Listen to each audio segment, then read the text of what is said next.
دجلہ اور فرات کے سنگم کے علاقے کے جنوب میں ابلا ایک مقام تھا جو عراق اور عرب کی سرحد پر تھا۔ اس زمانے میں ابلا ایک شہر تھا۔ اس کے ارد گرد علاقہ شاداب اور سرسبز تھا۔ وہاں بڑے خوبصورت جنگل اور ہری بھری پہاڑیاں تھیں۔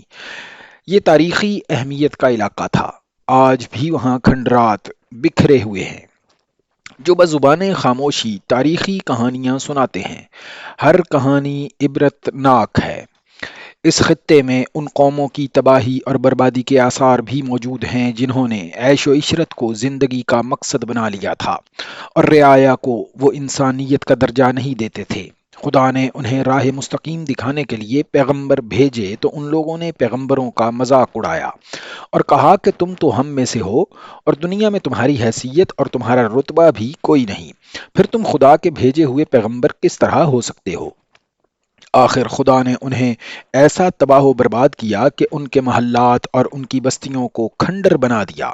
خدا نے ان کا تفصیلی ذکر قرآن میں کیا اور فرمایا ہے، کیا تم نے زمین پر گھوم پھر کر نہیں دیکھا کہ جو اپنی بادشاہی پر اتراتے اور خدا کی سرکشی کرتے تھے اور جو اونچے پہاڑوں پر اپنی یادگاریں بناتے تھے ان کے نام ہمیشہ زندہ رہیں، وہ اب کہاں ہیں؟ اب زمین کے نیچے ان کے محلات اور ان کی یادگاروں کے کھنڈرات نکل رہے ہیں۔ ان کے بعد بھی پرشکوہ شہنشاہ آئے اور ایک کے بعد ایک اپنے کھنڈرات چھوڑتا گیا۔ بابل کے کھنڈر بھی آج تک موجود ہیں۔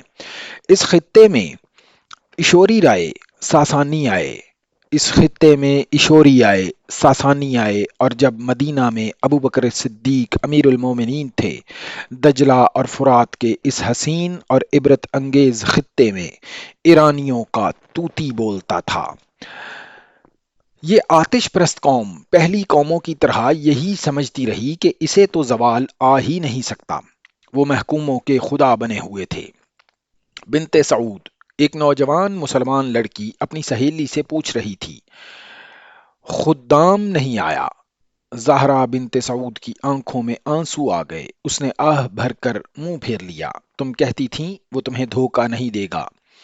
سہیلی نے زہرا سے کہا، خدا نہ کرے وہ اس بدبخت ایرانی کے ہاتھ چڑھ گیا ہو، خدا نہ کرے۔ زہرا بنت سعود نے کہا، وہ آئے گا، 4 دن گزر گئے ہیں، میں اس ایرانی کے ساتھ نہیں جاؤں گی، موت قبول کر لوں گی، اسے قبول نہیں کروں گی، خدام مجھے دھوکہ نہیں دے گا۔ زہرا، سہیلی نے اسے کہا، کیا یہ بہتر نہیں ہوگا تم اس ایرانی کماندار کو قبول کر لو؟ تمہارے خاندان کے لیے بھی یہی بہتر ہوگا۔ یہی ہے نا یہی یہی ہے نا کہ تمہیں اپنا عقیدہ بدلنا پڑے گا؟ ساری عمر عیش تو کرو گی نا؟ میں نے جس خدا کو دیکھ لیا ہے اس کی عبادت کروں گی۔ زہرا نے کہا، آگ خدا نے پیدا کی ہے، آگ خدا نہیں ہو سکتی، میں خدا کی موجودگی میں کسی اور کی پرستش کیوں کروں؟ سوچ لو زہرا۔ سہیلی نے کہا، تم اسے قبول نہیں کرو گی تو وہ تمہیں زبردستی اپنے ساتھ لے جا سکتا ہے، اسے کون روک سکتا ہے؟ وہ شاہی فوج کا کماندار ہے، وہ تمہارے گھر کے بچے بچے کو قید خانے میں بند کرا سکتا ہے۔ ہوں تو میں بھی مسلمان کی بیٹی، میں اللہ کی عبادت کرتی اور اللہ کی ہی قسم کھاتی ہوں، لیکن اللہ نے ہماری کیا مدد کی ہے؟ کیا تمہیں یقین ہے کہ اللہ تمہاری مدد کرے گا؟ اگر اللہ نے میری مدد نہ کی تو اپنی جان لے لوں گی۔ زہرا نے کہا، اور اللہ سے کہوں گی کہ یہ لے، اگر میرے وجود میں جان تو نے ڈالی تھی تو واپس لے لے، اور اس کے آنسو بہنے لگے۔ زہرا اپنے جیسے ایک خوبصورت جوان خدام بن اسد کو چاہتی تھی اور خدام اس پر جاں نثار کرتا تھا۔ ان کی شادی ہو سکتی تھی، لیکن شمر ایرانی فوج کا ایک کماندار تھا جس کی نظر زہرا بنت سعود پر پڑ گئی تھی۔ اس نے اس لڑکی کے باپ سے کہا تھا کہ وہ اس کی بیٹی کو بڑی آسانی سے گھر سے لے جا سکتا ہے، لیکن ایسا نہیں کرے گا۔ میں تمہاری بیٹی کو مال غنیمت سمجھ کر نہیں لے جاؤں گا۔ شمر نے کہا تھا، اسے 2 گھوڑوں والی اس بگی پر لے جاؤں گا جس پر دلہے اپنی دلہنوں کو لے جایا کرتے ہیں۔ تم لوگوں کو فخر سے بتایا کرو گے کہ تمہاری بیٹی ایک ایرانی کماندار کی بیوی ہے۔ لیکن ایرانی کماندار، زہرا کے باپ نے کہا، تمہارا احترام ہم پر لازم ہے، اگر لڑکی تمہاری دلہن بننا چاہے گی تو ہم اسے نہیں روکیں گے۔ تم غلیظ عربی، ایرانی کماندار نے اس نفرت سے جس سے وہ ہر مسلمان سے بات کیا کرتا تھا کہا، تو بیٹیوں کو زندہ دفن کر دینے والی قوم میں سے ہے اور کہتا ہے کہ اپنی شادی کا فیصلہ تیری بیٹی خود کرے گی؟ زرتشت کی قسم، اگر تیری بیٹی نے اپنا ہاتھ میرے ہاتھ میں نہ دیا تو تجھے اور تیری بیٹی کو ان کوٹریوں میں بند کروں گا جن میں کوڑی بند ہیں، بہت تھوڑی مہلت دوں گا تجھے۔ اس کے ساتھ اس کے 3 گھڑ سوار سپاہی تھے، انہوں نے بڑی زور سے کہا لگایا، مدینہ بہت دور ہے بدبخت بوڑھے۔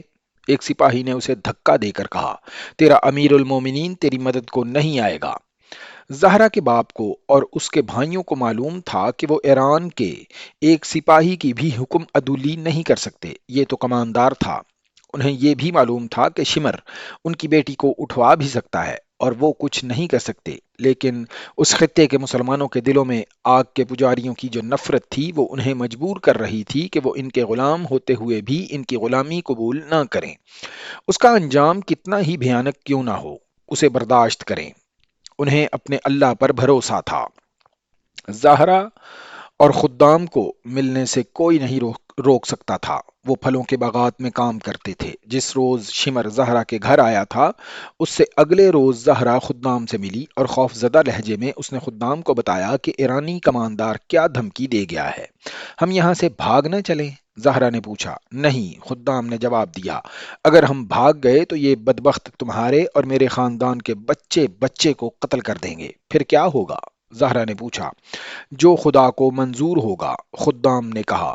خدا خدا خدا، زہرا نے جھنجھلائے ہوئے لہجے میں کہا، جو خدا ہماری مدد نہیں کر سکتا۔ زہرا، خدام نے اسے ٹوکتے ہوئے کہا، خدا اپنے بندوں کو امتحان میں ڈالا کرتا ہے، بندے خدا کا امتحان نہیں لے سکتے۔ خدام گہری سوچ میں کھو گیا۔ یہ تو ہو نہیں سکتا کہ تم اس آتش پرست شمر کا مقابلہ کرو گے، زہرا نے کہا۔ خدام گہری سوچ میں کھویا رہا۔ سوچتے کیا ہو؟ زہرا نے کہا، تم اس شخص کو قتل تو نہیں کر سکتے، ہمارے سامنے ایک ہی راستہ ہے، خدا نجات کا راستہ بھی دکھا دے گا۔ خدام نے کہا، تمہیں ایک اور راستہ میں دکھا سکتی ہوں۔ زہرا نے کہا، مجھے اپنی تلوار سے قتل کر دو اور تم زندہ رہو، تھوڑی سی قربانی دو۔ خدام نے کہا، میں اس نفرت کا اندازہ کر سکتا ہوں جو شمر کے خلاف تمہارے دل میں بھری ہوئی ہے، لیکن اس پر یہ ظاہر کرو کہ تم اسے پسند کرتی ہو، اسے دھوکے میں رکھو۔ میں کچھ دنوں کے لیے غائب ہو جاؤں گا۔ کہاں جاؤ گے؟ زہرا نے پوچھا، کیا کرنے جاؤ گے؟ مجھ سے ہر بات نہ پوچھو زہرا، خدام نے کہا، میں خدائی مدد حاصل کرنے جا رہا ہوں۔